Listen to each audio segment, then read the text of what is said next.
Hello everyone, my name is Nidhi and today we have Dr. Eiad Yafi with us. We will talk about data mining and blockchain technology. So Dr. Yafi, can you introduce yourself? Yes, hi everyone. I'm Eiad Yafi. I'm a senior lecturer at the University of Kuala Lumpur, Malaysian Institute of Information Technology.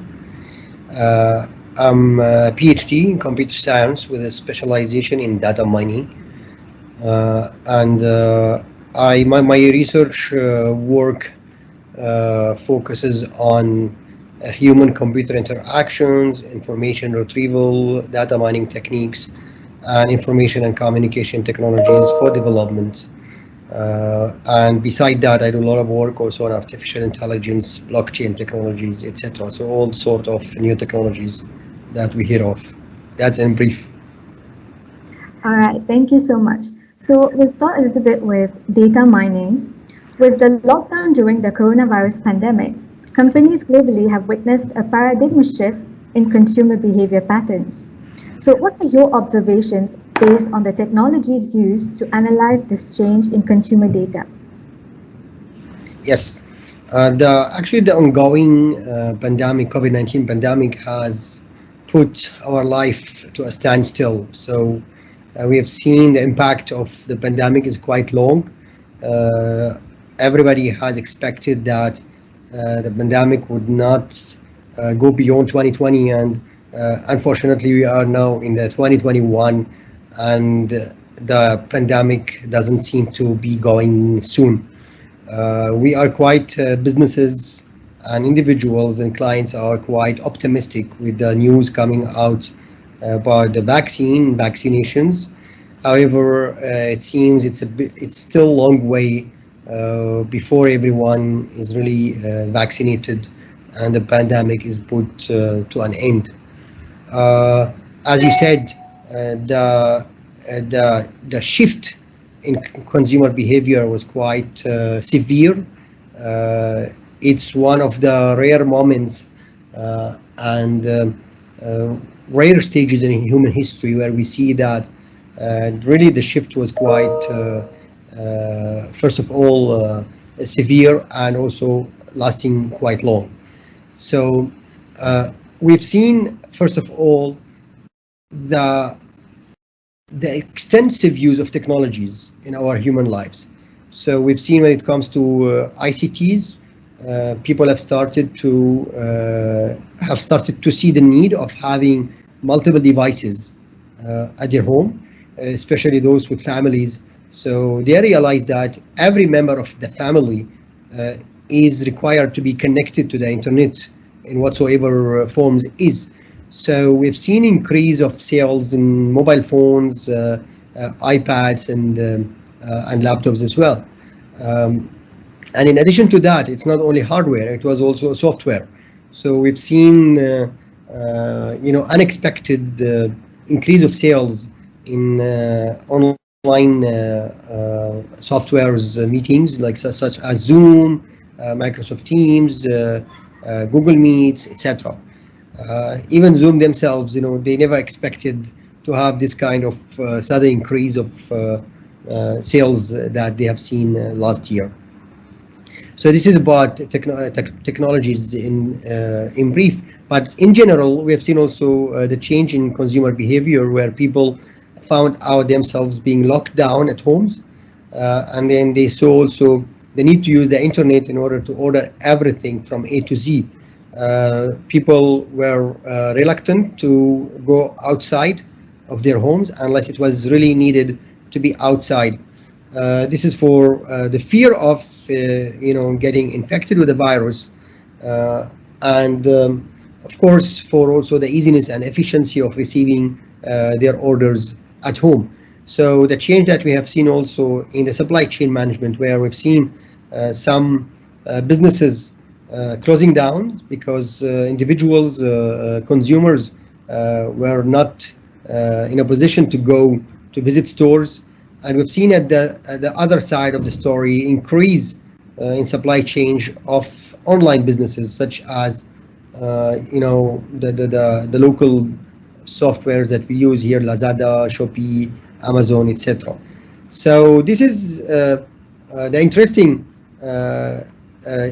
shift in consumer behavior that we have been observing recently.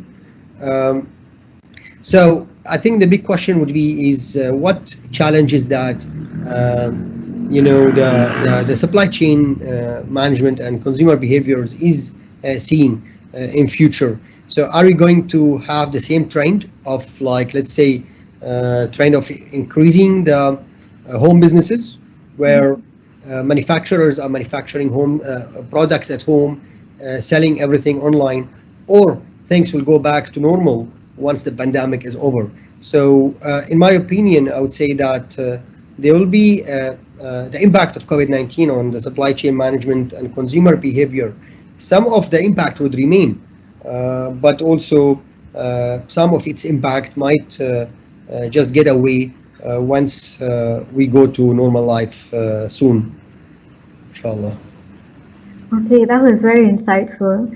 So, have there been any technological discoveries, any particular discoveries pertaining to the use of the data mining software?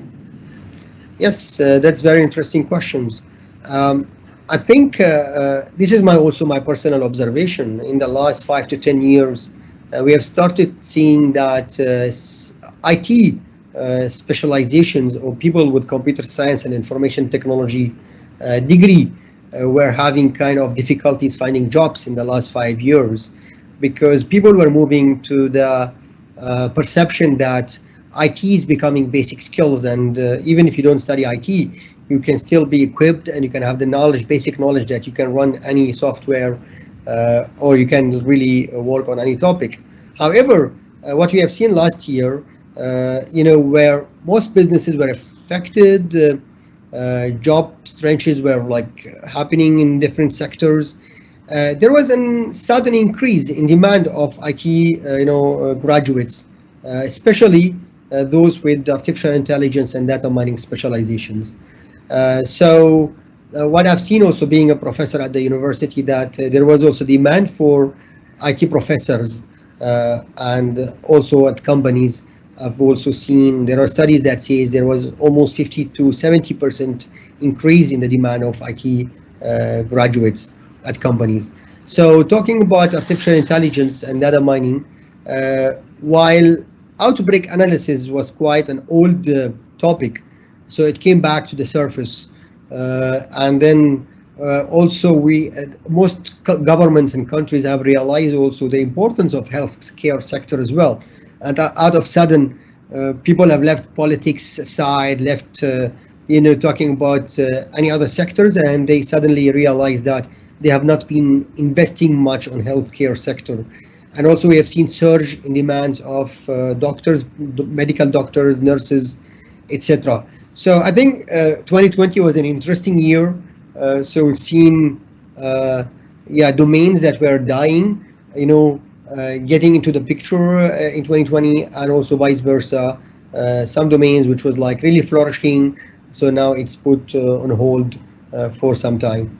So yes, outbreak analysis is one of the technology or approach that uses data mining and artificial intelligence to predict and trace people that are either infected or most likely to be infected because of certain factors and attributes and features or factors that might lead to them having infected with the virus. All right, thank you so much. So in 2020, we have also witnessed multiple brick and mortar businesses shifting to online platforms. While for some businesses this transition has been pretty successful, others have struggled, possibly because of the exorbitant costs or more significantly the lack of prior knowledge. So as an associate professor in information technology, what would you have suggested to these struggling owners in terms of the knowledge to be acquired? Yeah, very interesting question as well. So I think I've said that before in previous speeches, that what's after 2020 is definitely different from what we have seen before 2020. So life have changed in a really different way. We are not going back to the way we have lived before. So companies have found themselves, as I mentioned, investing a lot on their hardware and softwares because working online was a need. Uh, Companies or businesses that have rejected working from home before, they have found themselves forced to accept the idea. Uh, Job interviews are being made online while it was preferred to be face to face. Companies have started to trust the online assessment rather than meeting individuals in person. So all those changes, have taken place last year. So companies, those companies who have not prepared and invested too much on their hardware and infrastructure and software, they have suffered a lot because they ended up allocating unnecessarily budget for for transforming their infrastructure last year. But at the other side, there were companies who were well prepared, and for them it was really a smooth transition from physical to online businesses and working virtually.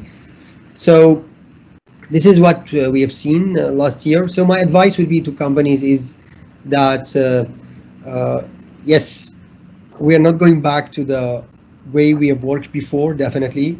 And we've read the reports coming out from Facebook and Google's and big companies that yes, why are we spending and investing on real estate sector and booking large spaces, for companies, etc., while we can allow our staff to work from home, and they have recorded high productivity level while working from home in few sectors.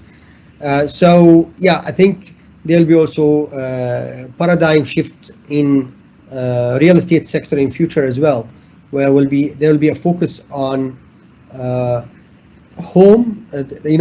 Our homes will be designed differently as well, because we have seen that the need of having so many rooms in the apartment or in the home, if you have 2 or 3 kids, so every kid needs his own zone, right? And he needs his own set of privacy, etc. So yeah, so I would say that there'll be less demand for offices, spaces, while there'll be high demand for offices like homes in future. All right. So now we have also seen a lot of people, a lot of students like us, we have shifted to the use of social media, even though it was prevalent in before 2020. But with COVID-19, we have seen a lot more younger adults or maybe teenagers. They are using social media a lot. So how would you advise businesses in terms of the use of the data from social media, provided that it is now more accessible than ever? Yeah. Social media has been in the picture for the last 10 to 15 years.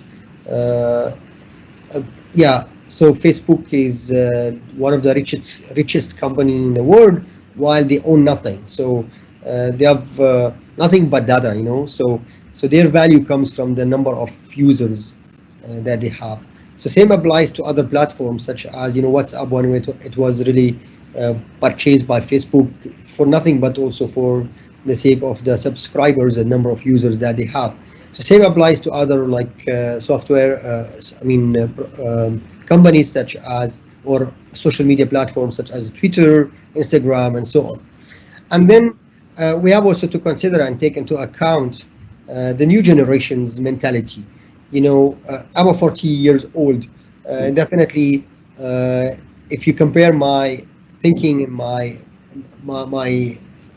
the way I think, and also I look at social media, is definitely different from a youngster who's 18 years old and the way he uses social media. So looking at all those factors, so we have to realize that social media is an important platform for businesses and for marketers as well. So without social media, there is no comprehensive and complete marketing strategies. So if you look at any companies, when they sit and they plan and set their own marketing strategies, so then social media and social platforms pops up to be on top of strategies to be focused on. So it depends on the business sector and the business domain. So what are we working on? So if it is about food and beverage, is different if it is from hotels and tourism industry, or if it is let's say entrepreneurship activities, maybe small products that are being manufactured at home. So these strategies are different actually from what you are producing and who is really setting those strategies. But we cannot deny that social media is a very important marketing platform, and we have seen how, like, model industry, if you are really a model and you want to let's say sponsor or not sponsor, to work for companies to advertise for their products and so on. So then models can really earn a lot of money by simply accepting those offers that come from the companies. And of course, number of subscribers is very important factors. So if you look at also marketing strategies, there are different and new factors that came into the picture, such as number of subscribers, number of followers, number of likes, and also not only number of clicks, number of likes. So even in likes, you have to look at the attitude and different whatever feedback that you provide to the product. I would say Instagram is one of the most important marketing platform for now. Twitter comes to the probably second or the third in the place. And also we have to look at demographics of every country, because whatever applies in Southeast Asia may not apply in Europe, may not apply in USA, may not apply in the Middle East as well. My observations is that Malaysians are quite obsessed with Instagram more than Facebook, and there is also paradigm shift here. And in my opinion, also, there is no social media platform that will last for long as number one social media platform. I think you and so many of the followers that will watch this video have heard a few days ago about the new updates of WhatsApp and the new challenges of privacy features that they have come up with. And out of sudden, people started to migrate from WhatsApp to Telegram. And I know in Malaysia, Telegram is not very popular, but out of sudden, people have started to migrate to Telegram. And also, surprisingly, there is quite a new software called Signal. So, and then people have started to migrate to Signal. So this means what? Means that probably at one day of our life, we might stop using Facebook, we might stop using Instagram. So companies and individuals should be flexible to migrate from one social media to another to keep their marketing strategies strong. Thank you so much. That was very insightful. I have yet to explore Signal. It's the first time I'm hearing about it. Okay, I downloaded yesterday and activated my account. Oh. Yes.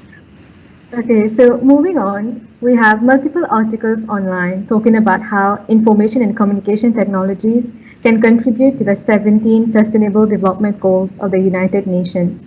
So based on your experience, how do you think that sustainable development of information and communication technologies will impact global businesses or economies in general in the future? Yes, that's very important question. I think the United Nations have worked a lot on setting up the 17 SDGs, the Sustainable Development Goals, a few years ago, and they advise all governments and businesses to really work toward each of these SDGs, Sustainable Development Goals. So these goals were built based on the needs of humans. So if you ask yourself in simple questions, what do Malaysians need in terms of, let's say, social needs, economic needs, financial needs, it's social needs, maybe educational needs, maybe healthcare needs. So every society has its own set of distinguished or unique needs. But anyway, when UN has developed those SDGs, so they try to cover, all sort of human needs in the current era. Uh, so whatever we think of, and whether it is a university, company, businesses, then we must really align our objectives uh, towards those SDGs. Because to me, businesses are important to generate money, but at the same time, we need to look really how do we contribute to society. So are we helping someone? Are we offering hands, helping hands to disabled people? Are we really thinking about environment?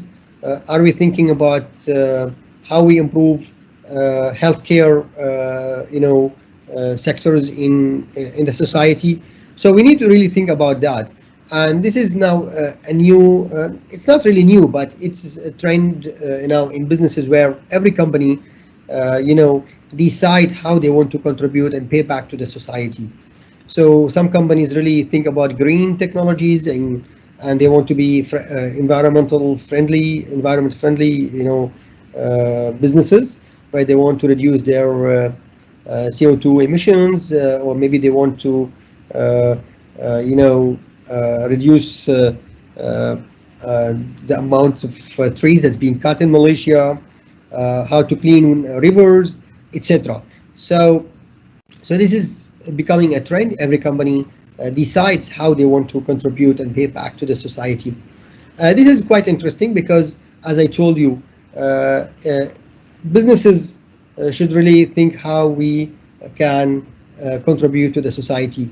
If you are an entrepreneur and you set your own company, so think about your peers, who studied with you at the university. You may employ them. If you are doing something like, let's say you are an entrepreneur as well and building healthcare products, why don't you think about elders? Why don't you think about children with special needs? So these kind of ideas are really important. ICTs is an important factor. Whatever domain, whatever businesses that you are thinking of, ICT is part of it. So even if you look at social projects, let's say we want to work with Orang Asli people in Malaysia. So then technology is definitely one of the tool, an enabler for us to support this community, and the support can be in terms of either accessibility of technologies. It could be that those in rural areas that have no access to, let's say, to healthcare, facilities. So we could use ICTs to deliver them, medical services. Prescriptions can be done now virtual. Even operations can be done virtually right now. So ICTs is a very important factor. In education is a very important factor in Malaysia. And the government has been spending a lot of money on improving education, whether it is in school or universities as well. So as we mentioned, ICT also is a very important enabler. So we need to really explore how ICTs can help us. Now, as I mentioned, 2021 is not going to be same as 2022. It's not going to be same as 2019. So kindergartens and schools, are they going to operate the same way that they used to operate before? How about the number of hours that students spend at school? Are they going to be reduced because we could use technologies for assessments, let's say? Universities have always been against using technologies in assessments, especially in final exams. How about now? Universities are quite flexible now, and then exams are quite, acceptable to be run online. The trust level has been increased among the management of those education institutes and staff, and also between lecturers and students. So these are very interesting observations that we've been seeing, in 2020. We've also had a lot more open book exams. Yes, exactly. Yes, exactly. That's now being widely accepted. that what's the need to have really closed book exams while open book exams can offer the same, can help us to achieve the same educational outcome. Yeah. So, in the last decade, we have also seen the blockchain technology, which gained immense popularity, and it has attracted billions of investments worldwide. So, according to you, how do you think we can implement this technology to boost international trade development? Yes. Blockchain is not really a new technology. It has been there for a while, but it has got into attention only when the white paper of the Bitcoin was presented, and then Bitcoin came into the picture and people started to buy cryptocurrencies and so on. So this is how it got its popularity. However, it was there for quite some time. Let me explain for everyone what's the need of blockchain technology. Now, people first of all confuse and also think that blockchain and cryptocurrency is like the same thing. No. So cryptocurrencies and bitcoins, Bitcoin is one of the cryptocurrencies, and cryptocurrencies is one of the one of so many applications of blockchain. So the backbone technology is the blockchain.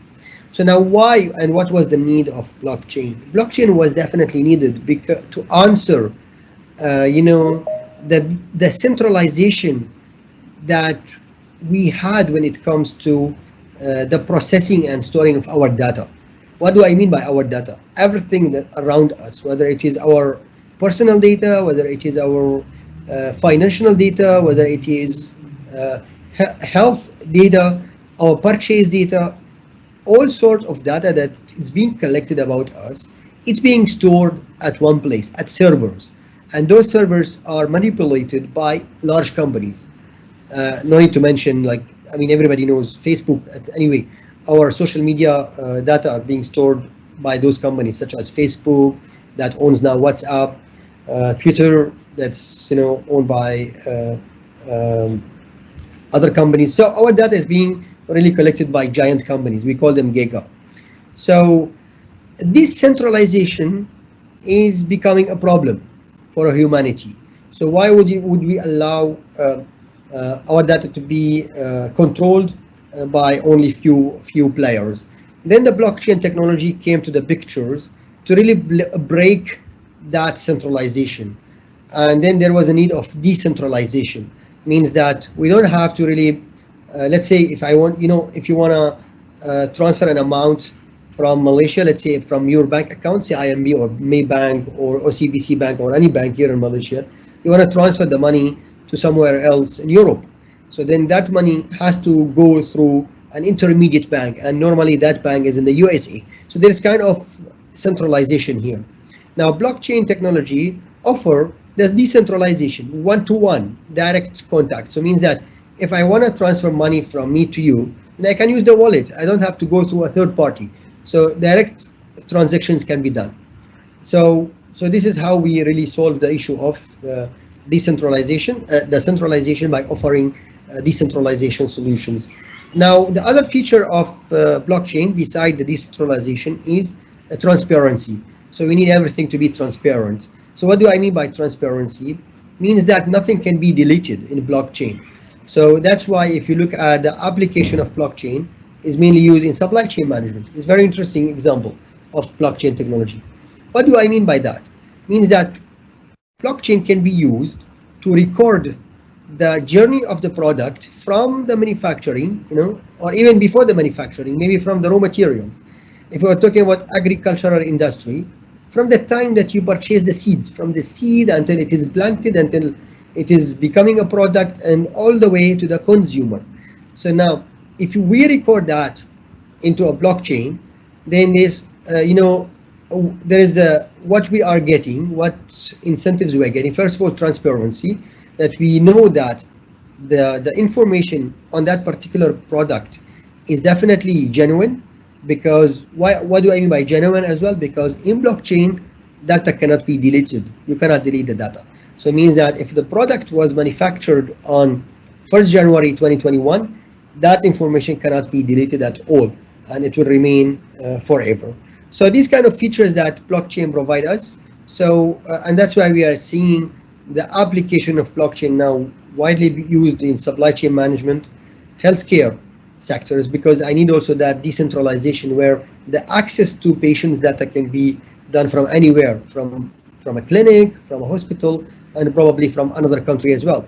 If a patient wants to travel to Australia for, let's say, medication, so there is no need to carry with him the files of his, health record, and then that information can be accessed by other parties. So all those sort of features are being, we enjoy those features by the blockchain technology.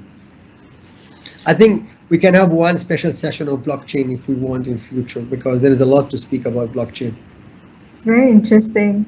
Also, if I'm not mistaken, this is the same technology where that consumers can use to trace the source of their final products that they're purchasing. They find their raw materials and Exactly. where it's coming from. Yeah.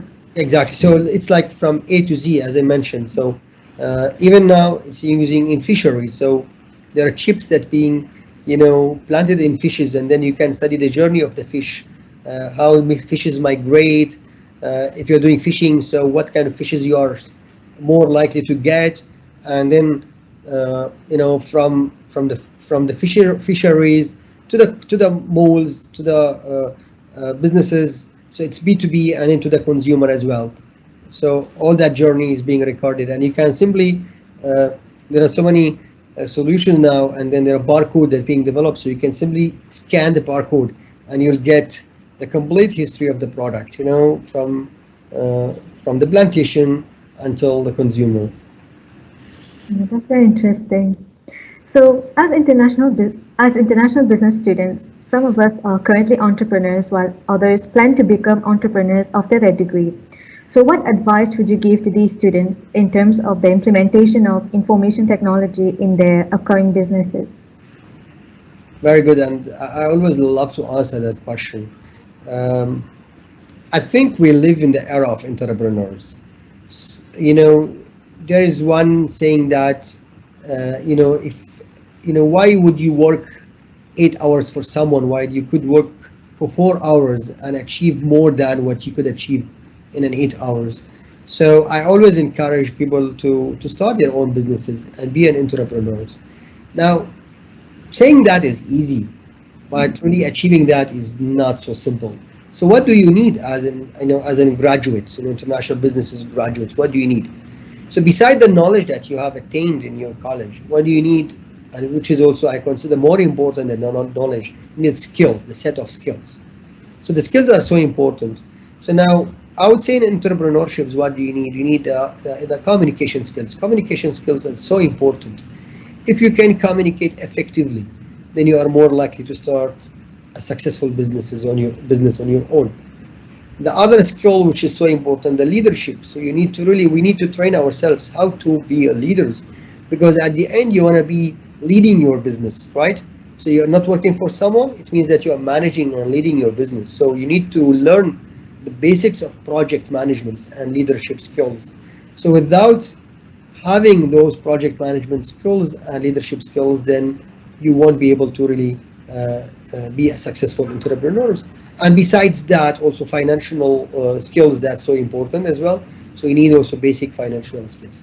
I know Sunway University has been investing a lot in running programs that focus on the development of skills rather than the knowledge, and that's why we've seen, and I know because I sit as a board of study and advisor for a few programs at the Sunway, and I know that the number of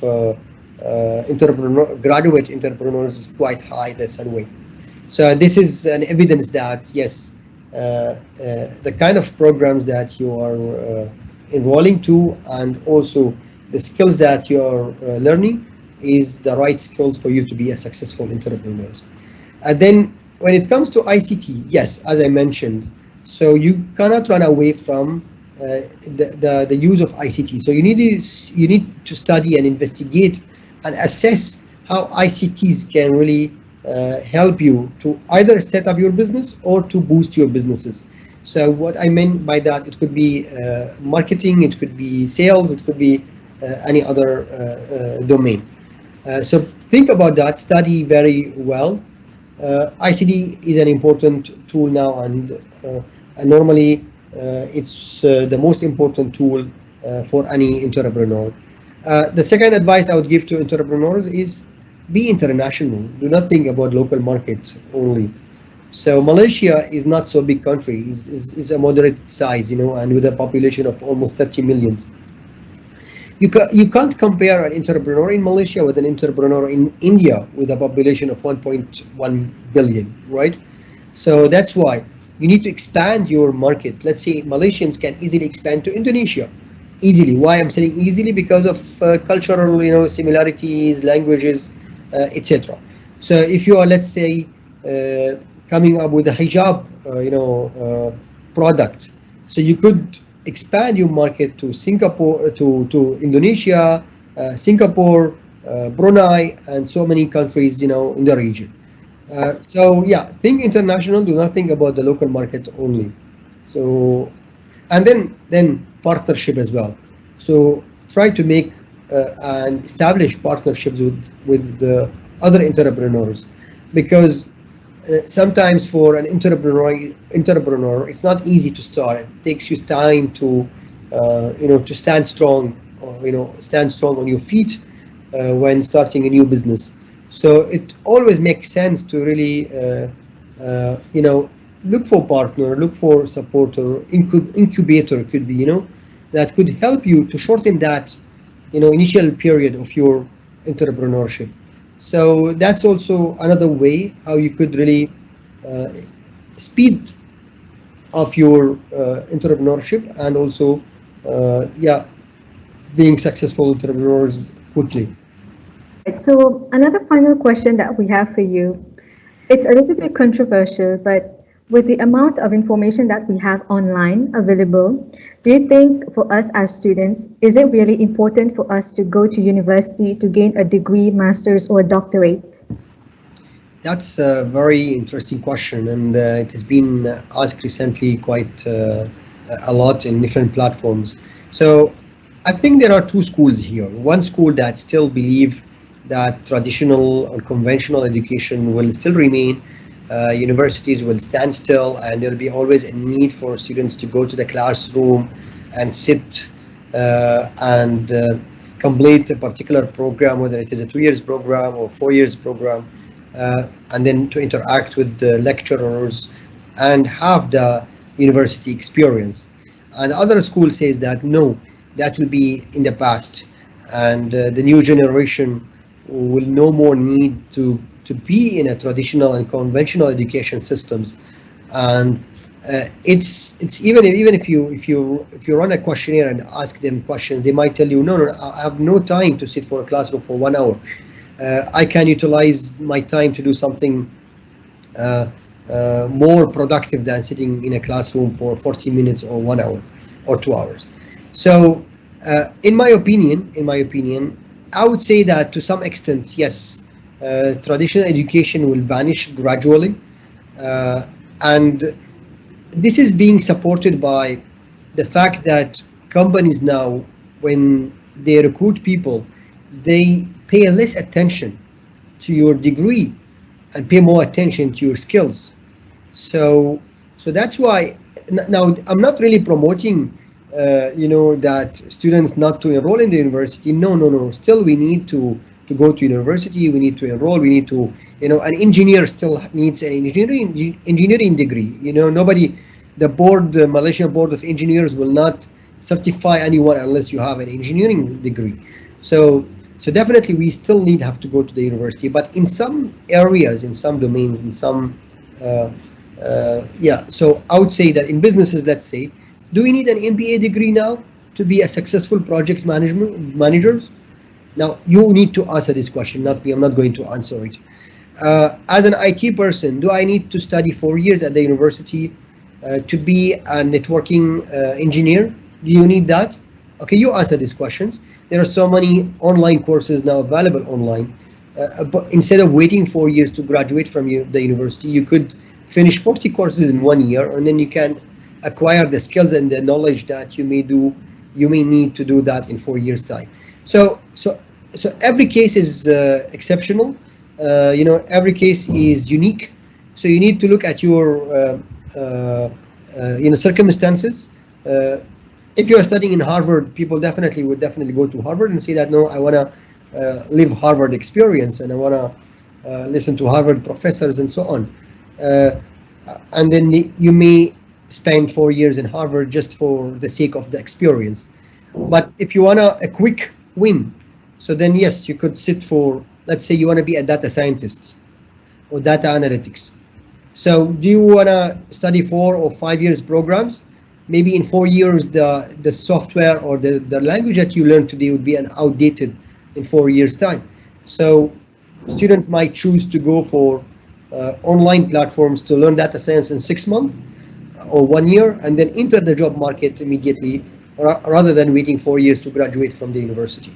So I would say every case, every one of you has unique circumstances. Then look at what you want, what's your long-term goals, career goals that you may choose, and then you might either choose to sit for a conventional program, let's say, as I mentioned, such as engineering programs, because you want to be an architect, you want to be an civil engineers, and at the end you cannot run a business without being certified by Malaysian Board of Engineers. So for that, then definitely in that case you need to sit for an engineering program. But if you want to do something else, as I mentioned, in management and businesses and in IT, then you may decide which option that you want to opt for.